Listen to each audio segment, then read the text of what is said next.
Es la película que arruinó mi vida. Pensaba que $1000. ¿Por qué? Muy bien, Entiendo. es de las comunes, así que te daré unos $100 por ella. Vaya.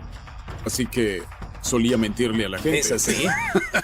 Este es quizá uno de los artículos más extraños y geniales que me haya traído, amigo. Estoy un poco... Perdóname, pero me quedé sin palabras. En la tienda de empeños más famosa de Las Vegas, cada día llegan objetos que esconden historias extraordinarias. Algunos valen fortunas, otros menos de lo que sus dueños imaginan, pero todos tienen algo en común. Cambian para siempre las vidas de quienes los poseen. Estos son los 6 momentos más impactantes donde el valor de un objeto dio un giro inesperado frente a las cámaras. Estos son los 6 momentos más alucinantes donde el valor de un objeto cambió drásticamente, entre risas incómodas y expresiones de shock total, desde un hombre que rechaza $250,000 con menos emoción que un cajero bancario en viernes, hasta un vendedor de pósters que viaja a Roma para traer cultura en lugar de souvenirs. Quédate hasta el final para descubrir por qué nunca debes limpiar tu garaje sin llamar antes a un arqueólogo, o al menos a Rick Harrison. Número 6. El sueño húmedo de Coney Island. Alguna vez llega a la tienda algo inusual, un objeto que parece fuera de lugar y que sin duda deja fuera de lugar a nuestros expertos, como este caso. El vendedor llega con paso firme y sonrisa ensayada, como si lo hubiese ensayado antes. Está convencido de que el objeto que trae tiene historia, encanto y quizás un par de tornillos flojos, pero eso es parte del paquete. De forma inesperada, presenta con orgullo un caballito de atracción mecánica que, según él, fue fabricado en 1910 y proviene del parque Coney Island, lo cual ya de entrada suena a sueño húmedo para coleccionistas de ferias.